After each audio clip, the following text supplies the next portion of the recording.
السلام علیکم ورحمۃ اللہ وبرکاتہ۔ محترم ناظرین، ایک وقفے کے بعد پروگرام علم و حکمت میں محمد عبد المنتقم آپ کو دل کی گہرائیوں سے خوش آمدید کہتا ہوں۔ اللہ تعالی حضرات صحابہ کرام کے مشک بار تذکرے سے ہمیں ہدایت کا اجالا عطا فرمائے، ہدایت کی روشنی سے ہمارے قلوب منور ہوں اور ہمیں دین اسلام پر عمل پیرا ہونے کی توفیق عطا ہو، اللہم آمین۔ محترم ناظرین، سیدنا حضرت عثمان غنی رضی اللہ تعالی عنہ، جن کا لقب ذو النورین ہے، دو نوروں والا، اور وہ آپ اسلام کے تیسرے خلیفہ سوم تھے، خلفۂ راشدین میں سے تھے۔ ان کی شہادت اسی ماہ ذو الحجہ میں ہوئی ہے، تو اس لیے مسلمانوں کے سامنے حضرت سیدنا عثمان غنی رضی اللہ تعالیٰ عنہ کا تذکرہ بہت ضروری میں سمجھتا ہوں کہ ہے۔ آج ہمارے ینگ سٹڈز کو، نئی نسل کو، بچے بچیوں کو، لڑکے لڑکیوں کو بڑے فلمی سٹارز سے بڑی محبت ہوتی ہے، اور وہ فین ہوتے ہیں کسی کے، کھلاڑیوں سے متاثر ہیں، فلمی سٹارز سے متاثر ہیں، امیروں سے، سمارٹ لوگوں سے، ان کے دل دادہ ہوتے ہیں، ان کے شوقین ہوتے ہیں، ان کے نام بھی یاد ہیں، ان کی نسلیں بھی ان کے ذہن میں ہیں، ان کا کارنامہ بھی ان کے علم میں ہوتا ہے کہ فلاں فلمی سٹار یا کوئی ڈرامہ بنانے والا یا فلمی دنیا کا کوئی بہت بڑا نام، ان کے بارے میں اگر کوئی پوچھو تو گھنٹوں بیان کر سکتا ہے۔ اس کا بیٹے کتنے ہیں، بیٹیاں کتنی ہیں، بیوی کیا کرتی ہیں، اور اولاد کی طرف ان کا کیا خیال ہوتا ہے، گھریلو زندگی کیسی ہوتی ہے، ان کی پسند ناپسند کی چیزیں کیا ہوتی ہے، اس پر انٹرویو لیا جاتا ہے، اور جناب مداح پیچھے پڑے رہتے ہیں۔ جس کا جو مداح ہوتا ہے اس کی ہیئر کٹنگ کو اپناتا ہے، لباس کو اپناتا ہے، کپڑوں کے ڈیزائن کو اپناتا ہے، چلنا پھرنا، اٹھنا بیٹھنا، لباس، پوشاک، طرز زندگی، طرز بود و باش، اور نجی زندگی تک محبت کی جھلکیاں نظر آتی ہیں، محبت کے اثرات نظر آتے ہیں۔ دل جب کسی کے اوپر فریفتہ ہو جاتا ہے، دل میں محبت پیدا ہو جاتی ہے، تو اتباع اور اطاعت کے لیے، پیروی کے لیے، کاپی کرنے کے لیے اور لائف سٹائل اپنانے کے لیے الگ سے نصیحت کی ضرورت نہیں ہوتی۔ میں جس سے محبت کرتا ہوں اسی کا لائف سٹائل اپناتا ہوں، اسی کی تہذیب میں اختیار کرتا ہوں، اسی کی ثقافت سے مجھے محبت اور پیار ہوتا ہے، اسی کا انداز زندگی مجھے پسند ہوتا ہے، اسی کے طرز پر میرا چلنا پھرنا، اٹھنا بیٹھنا، یہ سب کچھ ایسا ہی ہوتا ہے۔ کتنے لڑکے ہیں، لڑکیاں ہیں جو ایسے مداح ہوتے ہیں، ایسے پرستار ہوتے ہیں، ایسے فین ہوتے ہیں، محبت میں اس طرح گرفتار ہوتے ہیں کہ ان کا نام، ان کی 14 پشت کی ساری تفصیلات ان کے علم میں ہوتی ہیں۔ لیکن یہ افسوسناک صورتحال ہے کہ ہم نے کلمہ طیبہ لا الہ الا اللہ محمد الرسول اللہ پڑھا ہوا ہے۔ اس کلمہ طیبہ لا الہ الا اللہ محمد الرسول اللہ صلی اللہ علیہ وسلم پر ایمان رکھنے والی قوم ہے۔ سیدنا عثمان فاروق اعظم حضرت عمر رضی اللہ عنہ نے فرمایا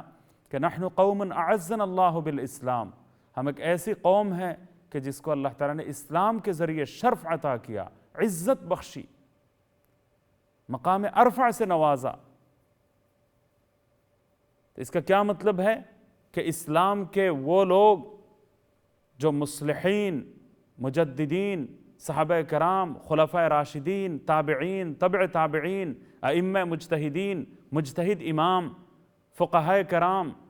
اور اسلام کے لیے جنہوں نے زندگیاں قربان کی، اسلام کے لیے جنہوں نے زندگی کی بازی لگائی، اسلام کے لیے، دین کے لیے، دینی علم کے لیے جنہوں نے پوری زندگی میں قربانی کی نرالی مثالیں قائم کی، اور اسلام کے لیے قربانیوں کے درخشاں تمغات سے جن کے سینے مزین ہیں، ایسے حضرات کے نام سے بھی مسلمان بچوں کو واقفیت نہیں ہے۔ اسلامی تاریخ کا تابناک، درخشاں اور سنہرا باب ہے کہ جو ہم سے روپوش ہے۔ آج اگر بچوں سے ہم پوچھیں کہ اسلام کے خلفائے راشدین کون کون تھے، جو 4 خلفاء رسول اللہ صلی اللہ علیہ وسلم کے وصال کے بعد، آپ صلی اللہ علیہ وسلم کے اس دنیا سے رخصت ہو جانے کے بعد جتنے خلیفہ بنے، آپ کے ریپریزنٹیٹیو بنے، آپ کے بعد مسلم دنیا کی سلطنت اور حکمرانی اور خلافت کی ذمہ داری جن کے کاندھوں پر عائد ہوئی، وہ حضرات کون کون تھے؟ جو 4 خلیفہ گزرے ہیں، جنہوں نے زمام اقتدار کو سنبھالا اور حکمرانی کی مثال قائم کی، اور آپ صلی اللہ علیہ وسلم کے طرز حکمرانی سے 1 انچ بھی ادھر ادھر نہیں ہوئے، جن کی خلافت، جن کی سلطنت، جن کی حکمرانی اور جن کے گڈ گورننس کو خلافت علی منہاج النبوت کے الفاظ سے تعبیر کیا جاتا ہے۔ ایسے صحابہ کرام رضی اللہ عنہم اجمعین جو خلفاء تھے، 4 خلفاء، یعنی بالکل ہو بہو رسول اللہ صلی اللہ علیہ وسلم کے طرز حکمرانی، انداز حکمرانی کے میں ذرہ برابر کوئی فرق آنے نہیں دیا، ایسے صحابہ کرام کو خلفائے راشدین کے عنوان سے تعبیر کیا جاتا ہے۔ وہ 4 خلفائے راشدین تھے۔ خلیفہ اول حضرت صدیق اکبر حضرت سیدنا ابو بکر رضی اللہ تعالی عنہ، فاروق اعظم سیدنا حضرت عمر فاروق رضی اللہ عنہ، حضرت ذو النورین سیدنا عثمان رضی اللہ عنہ تیسرے خلیفہ تھے، اور چوتھے خلیفہ حضرت سیدنا علی کرم اللہ وجہہ تھے۔ ان صحابہ کرام، ان کی اولاد، ازواج مطہرات رسول اللہ صلی اللہ علیہ وسلم کی جو پاک سیرت بیویاں تھیں، جن کو ام المؤمنین، امہات المؤمنین کا زبردست شاندار خطاب دیا گیا ہے کہ تمام امت، پوری امت کی مائیں ہیں، وَأَزْوَاجُهُ أُمَّهَاتُهُمْ۔ خود حضور اکرم نبی کریم صلی اللہ علیہ وسلم کی سیرت طیبہ اور آپ کے حیات مبارکہ کے حوالے سے کوئی اندازہ ہماری نئی نسل کو ہے نہیں۔ مجھے بنگلہ دیش سلہٹ میں ہمارے ایک دوست مولانا شاہ نظر الاسلام صاحب، انہوں نے خود فرمایا کہ ایک مرتبہ ایک کالج یونیورسٹی کے جو طلبہ، کالج کے اور یونیورسٹی کے جو 1200 طلبہ کا سروے انہوں نے کیا وہاں سلہٹ میں، تو 1200 طلبہ پر جو سروے کیا گیا، ان کا جو سروے کیا گیا، ان کو سیرت طیبہ کے بارے میں کوئی ادنا سی واقفیت نہیں ہے۔ رسول اللہ 90% طلبہ کو، 90% طلبہ، یعنی صرف 10% کو سیرت کا تھوڑا سا ابجد سے واقفیت ہے، یعنی سیرت کوئی چیز ہوتی ہے۔ رسول اللہ صلی اللہ علیہ وسلم کی زندگی، آپ صلی اللہ علیہ وسلم کی سوانح عمری، آپ صلی اللہ علیہ وسلم کا طرز زندگی، آپ کا انداز بود و باش، آپ کا لائف سٹائل، جس کو سیرت طیبہ کے عنوان سے تعبیر کیا گیا ہے، سیرت النبی یا سیرت طیبہ جو بھی کہہ لیں، اس موضوع کے عنوان کا بھی پتہ نہیں ہے۔ 90% کو سیرت طیبہ سے کوئی ادنا سا مس بھی نہیں ہے، کوئی ٹچ بھی نہیں ہے ان کو، اس عنوان سے بھی وہ بے خبر ہیں کہ حضور صلی اللہ علیہ وسلم کی سیرت النبی بھی کوئی چیز ہوتی ہے، سیرت طیبہ بھی کوئی چیز ہوتی ہے۔ جب کسی مسلمان ملک کے کالج یونیورسٹی کے طلبہ کا یہ حال ہو، تو ایسے موقع پر کیا ہم رسول اللہ صلی اللہ علیہ وسلم نور اور بشر، عالم الغیب یا ہیں یا نہیں ہے، یا کیا ہے کیا نہیں ہے، اس قسم کی باتوں میں ماحول کو اس قسم کی باتوں سے الجھانے کا کوئی موقع ہوتا ہے؟ میں تو یعنی اس سروے رپورٹ کے بعد میں بارہا دفعہ مختلف جگہوں پر یہ بات میں عرض کر چکا ہوں کہ جناب نبی کریم سرور دو عالم صلی اللہ علیہ وسلم کی سیرت طیبہ، آپ کی پاکیزہ حیات زندگی کو اسوہ بنانا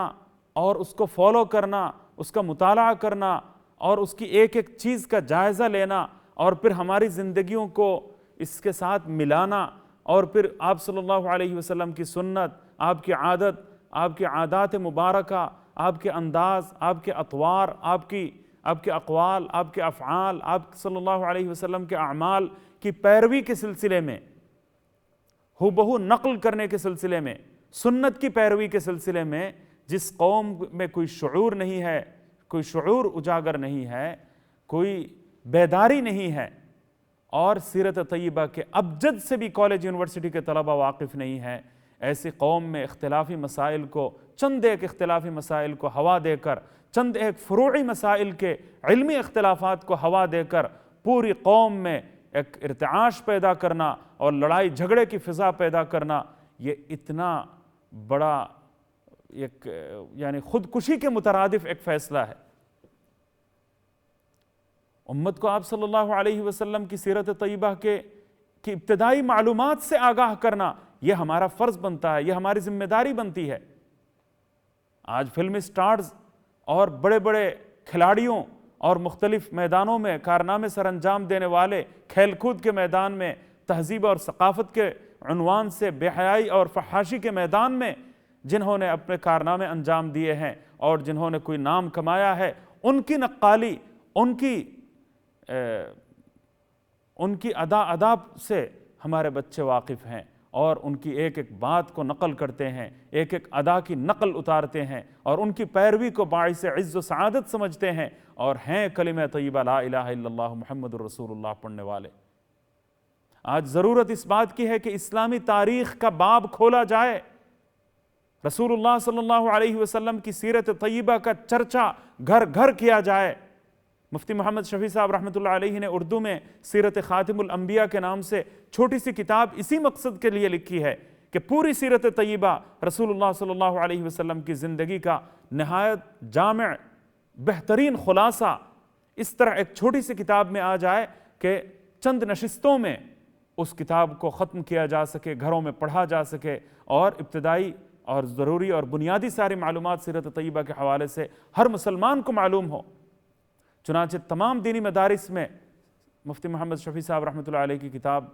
سیرت خاتم الانبیاء یہ داخل نصاب ہے، اس کو ایسی قبولیت حاصل ہوئی ہے کہ ماشاءاللہ کوئی مثال نہیں ملتی۔ یہ کام ہمارا فرض ہے۔ پھر اس کے بعد خلفائے راشدین کی زندگی، صحابہ کرام کی زندگی، تابعین کی زندگی، تبع تابعین کی زندگی، ائمہ مجتہدین کی زندگی، اور جنہوں نے تفسیر کے میدان میں، حدیث کے میدان میں، فقہ کے میدان میں روشن کارنامے سر انجام دیے، جنہوں نے دین کے لیے، اسلام کے لیے، اسلام کے مختلف علوم اور فنون کے لیے اپنی زندگیاں قربان کر کے بے مثال کارنامے دنیا میں چھوڑ کر جنہوں نے لازوال داستان رقم کی ہے اور دنیا کو ورطہ حیرت میں ڈال دیا ہے، اور اپنے مسلم حکمرانوں نے، خلفائے کرام نے، مجاہدین نے، مجددین نے، مصلحین نے جو خوبصورت اور سنہرے کارنامے انجام دیے ہیں اور تاریخ اسلام میں بے مثال اور خوبصورت داستانیں رقم کی ہیں، جو دوسروں کے لیے رہتی دنیا تک یادگار ہے اور فخر کرنے کے قابل ہے، قابل فخر کارنامے سر انجام دیے ہیں۔ ان کارناموں کے ذریعے اپنے سروں کو فخر سے بلند کرنا اور اپنے دلوں کو مسرتوں سے سرشار کرنا، یہ ہماری مسلم قوم کا شیوا اور شعار ہونا چاہیے تھا۔ نوجوان نسلوں کو اسلامی تاریخ کے جھروکوں کی طرف لوٹنے کی ضرورت تھی، شاندار کارناموں کے ذریعے فخر کرنے کی ضرورت تھی، اور ان کارناموں کو اپنی زندگیوں میں لانے کے لیے کوششیں کرنے کی ضرورت تھی اور اس طرف متوجہ ہونے کی ضرورت تھی۔ اللہ اکبر۔ مسلم مائیں سیدہ حضرت فاطمہ الزہرا رضی اللہ تعالی عنہ کی مثال دیکھتی۔ فاطمہ الزہرا رضی اللہ تعالی عنہ نے گھر میں کیسی زندگی گزاری، بچوں کی کس طرح تربیت فرمائی، جود و سخا کا کیسا انداز انہوں نے اختیار کیا، اور اپنی اولاد میں حسن اور حسین میں اور دوسری اولاد میں جود و سخا کا وصف کیسے پیدا فرمایا، کیا تعلیمات تھی، کیا انداز تھا، کیسی ازدواجی خوبصورت ازدواجی زندگی تھی۔ حضرت علی کی بیوی بن کر انہوں نے کس طرح زندگی گزاری، محمد الرسول اللہ صلی اللہ علیہ وسلم کی صاحبزادی اور بیٹی بن کر کس طرح زندگی گزاری، جنت کی فرسٹ لیڈی خاتون جنت بن کر دنیا میں عمل کا کیا نمونہ دکھایا، شوہر کی خدمت گزاری اور شوہر کے ساتھ بے لوث وفاداری اور پرخلوص خدمت گزاری کی کیا مثال انہوں نے قائم کی۔ سبحان اللہ العظیم، آج فاطمہ کی سیرت سے روشنی حاصل کرنے والی مائیں دنیا میں مفقود ہیں، عنقا ہو گئی ہیں۔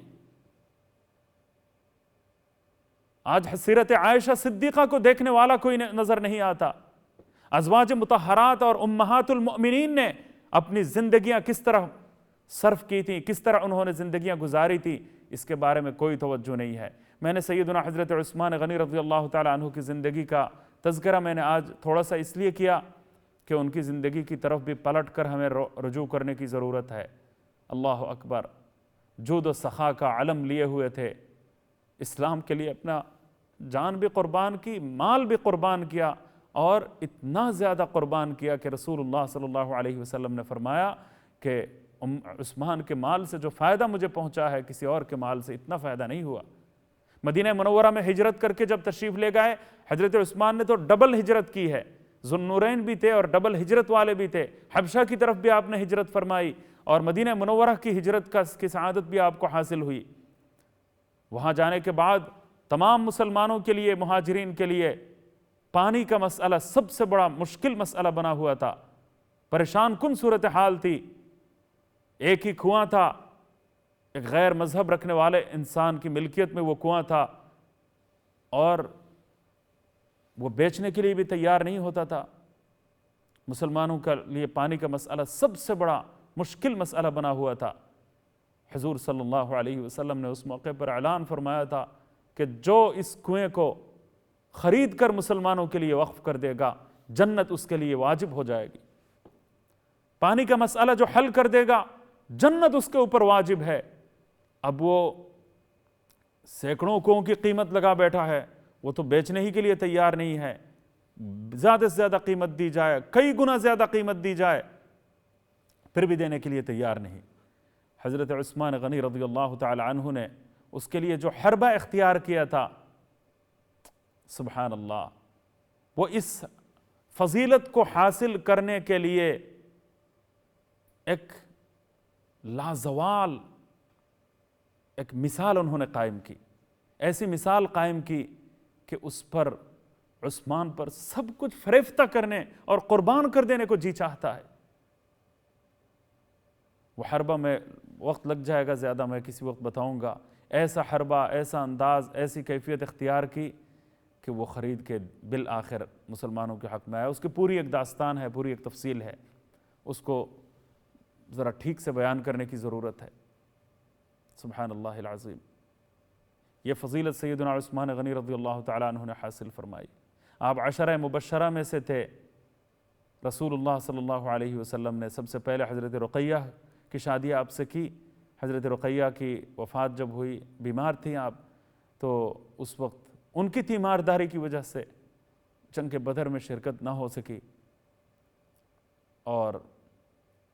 لیکن حضور صلی اللہ علیہ وسلم نے ان کو شامل فرمایا اس میں۔ اس کے بعد حضرت ام کلثوم کا نکاح رسول اللہ صلی اللہ علیہ وسلم نے آپ سے کیا، اور فرمایا کہ یہ کے بعد دیگر اگر میری صاحبزادیاں ہوتی، عثمان ہی سے میں شادی کرتا۔ اللہ اکبر، سب سے زیادہ جود و سخا والے، حیا والے آپ تھے۔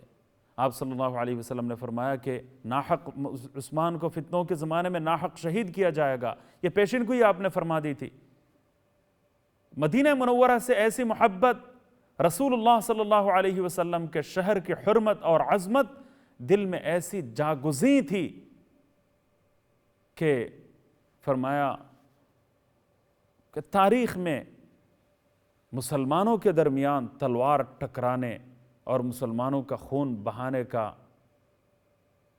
یہ داغ عثمان پر نہ لگے۔ میں اپنی شہادت کے لیے تیار ہوں، تنہا عثمان کی جان لے لی جائے، تنہا عثمان کو قتل کر دیا جائے، شہید کر دیا جائے، یہ تو منظور ہے۔ تاریخ میں کوئی ایسا حکمران آپ کو نہیں ملے گا، تاریخ میں کوئی ایسا خلیفہ آپ کو نہیں ملے گا کہ جس کے پاس پوری فوج ظفر موج ہے، جس نے کتنے ملکوں میں اسلام کے پھریرے لہرا دیے، جس نے اپنی فوج کے ذریعے اسلامی سلطنت میں کتنا زیادہ اضافہ کیا ہے، ایران اور کہاں کہاں اسلامی پرچم لہرا دیا، اور اتنی طاقت کے مالک، اتنے بڑے خلیفہ وقت، خلیفہ راشد، اور سب منتیں کر رہے ہیں، منتیں کر رہے ہیں خلیفۃ المسلمین، یہ فتنہ اور فساد برپا کرنے والے، یورش برپا کرنے والے، ان کی سرکوبی کی جائے، ان کا راستہ روکا جائے، ان کو دور کیا جائے، اس کی اجازت آپ ہمیں دے دیجئے۔ سیدنا حضرت ابو ہریرہ رضی اللہ عنہ سمیت دوسرے صحابہ کرام نے اجازت مانگی، فرمایا کہ ایک فرد کی جان بچانے کے لیے ممکن ہے کہ کتنوں کا خون بہانا پڑ جائے، اور ایک مسلمان کا ناحق بھی اگر خون ہوتا ہے تو پوری انسانیت کے قتل کے مترادف ہے، تو کیا تم عثمان کو پوری انسانیت کا قاتل بنانا چاہتے ہو؟ پھر آپ کے ذہن میں سب سے بڑی بات جو تھی کہ رسول اللہ صلی اللہ علیہ وسلم کے حرم میں، مدینہ منورہ میں مسلمانوں کے درمیان مسلمان کا خون بہائے اور اس کا سبب عثمان بنے، یہ نہیں ہو سکتا۔ میں اس شہر میں اور اس مدینہ الرسول میں مسلمان کا خون بہانا مجھے پسند نہیں ہے، اپنا خون میں بہا دوں گا، اپنی شہادت کو میں قبول کر لوں گا۔ جمعہ کا دن تھا، سیدنا حضرت عثمان رضی اللہ تعالیٰ عنہ، باغیوں کا حملہ تھا۔ ہم نے تو کربلا کا واقعہ یاد رکھا ہوا ہے، اور وہ یاد رکھنے کے قابل ہے، یقیناً قابل ہے۔ حسین سے محبت نہیں ہوگی تو اس کا ایمان کی خیر منائے، وہ اس کا ایمان قبول نہیں ہو سکتا۔ الحسین منی وانا من حسین، حسین کی محبت پر تو فریفتہ ہونا چاہیے، جتنا بھی خون کا آنسو بہایا جائے کم ہے، لیکن کربلا والوں پر 3 دن جو پانی بند کیا گیا تھا وہ تو تمہیں یاد رہا، لیکن جس ذات اور جس ہستی پر 40 دن تک پانی بند کیا گیا تھا وہ ہستی تم بھول گئے۔ اس ناانصافی کے دائرے سے تو نکل کر آنا چاہیے، باہر آنا چاہیے۔ ان شہداء کے خون کی کیا کوئی قدر و قیمت کم ہے؟ العیاذ باللہ، میدان کے کرب و بلا کے لیے اتنا خون کے آنسو بہائے گئے، اور امت آج بھی خون کے آنسو بہا رہی ہے۔ میں سمجھتا ہوں کہ وہ کم ہے، اور جتنی بھی زیادہ فریفتگی اور محبت اور عشق، جاں سپاری کا جذبہ شہداء کربلا کے ساتھ انسانوں کا ہوگا، وہ کم ہے۔ ہم حق محبت ہرگز ادا نہیں کر سکتے، اور اہل بیت کی محبت اور شہداء کربلا کی محبت جس کے دل میں نہیں ہے اس کا ایمان نہیں ہے۔ لیکن عثمان کو تو فراموش نہ کیا جائے، سیدنا حضرت عثمان رضی اللہ تعالی عنہ کا تذکرہ تو فراموش نہ کر دیا جائے، ان کی قربانیوں کو بھلا تو نہ دیا جائے۔ لکل نبی رفیق، ہر نبی کا ایک خاص دوست ہوتا ہے، حضور فرما رہے ہیں صلی اللہ علیہ وسلم، ہر نبی کا خاص دوست ہوتا ہے۔ رفیقی فی الجنت عثمان، اور جنت میں میرا رفیق خاص حضرت عثمان رضی اللہ تعالی عنہ ہے۔ زبان رسالت سے جس کے بارے میں فرمایا گیا کہ فتنوں کے زمانے میں عثمان یہ شخص ہدایت پر ہوگا، ہدایت کی روشنیاں اسی سے پھوٹیں گی۔ اسی دن آپ خواب میں دیکھتے ہیں حضور نے فرمایا کہ جمعہ ہمارے ساتھ آ کر پڑھ لینا۔ اللہ اکبر، جمعہ ہمارے ساتھ پڑھنا۔ حضرت عثمان جاگے اور فرمایا کہ کام بن گیا، شہادت کا وقت قریب آ گیا ہے، شہادت کا وقت قریب آ گیا ہے۔ چنانچہ آپ تلاوت میں بیٹھ گئے، جمعہ کا دن تھا، تلاوت فرما رہے تھے، اور پھر تلاوت کے دوران ایک بدبخت نے آخری وار کیا کہ آپ کی شمع حیات بجھ گئی اور شہادت کی موت آپ کو نصیب ہو گئی، سبحان اللہ۔ لیکن آپ نے اتنی بڑی طاقت، خلافت، سلطنت، سب کچھ ہونے کے باوجود حرمت مدینہ کا ایسا پاس رکھا، ایسا خیال رکھا کہ اور تاریخی مثال قائم کر دی۔ دنیا کی تاریخ میں اس کی مثال آپ کو نہیں ملے گی کہ مسلمانوں کا خون کبھی نہ بہے، ہم خود سبب نہ بنے۔ کتنی بڑی مثال ہے۔ فتنے سے دوری کا اس سے بڑی مثال اور کوئی مل سکتی ہے آپ کو؟ کہ اتنی بڑی طاقت ہو، اتنی بڑی فوج ظفر موج ہو، اتنی بڑی سلطنت ہو، اتنی بڑی طاقت ہو، اور دنیا کو ان کی سرکوبی کے لیے لگایا جا سکتا ہو، اور سارے لوگ اور حکومت خلافت کے سارے ذمہ دار اجازت مانگ رہے ہوں، لیکن یکسر اجازت نہیں دی اور اپنی شہادت کے وہ منتظر رہے، لیکن حرمت مدینہ کا بھی خیال رکھا، حرمت رسول کا بھی خیال رکھا، اور مدینہ منورہ کو فتنے سے بچانے کے لیے اپنی جو کوشش ہو سکتی تھی وہ ایسی کی کہ اس کی کوئی مثال دنیا میں نہیں لائی جا سکتی، پیش نہیں کی جا سکتی۔ جب باغیوں کے بارے میں بعض لوگوں نے کہا کہ ہم اندر جب آتے ہیں تو باغی لوگ وہاں باہر نماز بھی پڑھتے ہیں، تو کیا ان کی اذان اور نماز میں ہم شریک ہو سکتے ہیں؟ کسی نے سوال کیا۔ جو جن کی جان کے در پہ ہوں، جان لینے کے لیے آ رہے ہوں، خون کے پیاسے ہوں، ان کے بارے میں اگر کوئی کہہ رہا ہے یہ لوگ نماز کا وقت جب ہوتا ہے تو اذان بھی دیتے ہیں، نماز بھی پڑھ لیتے ہیں، تو فرمایا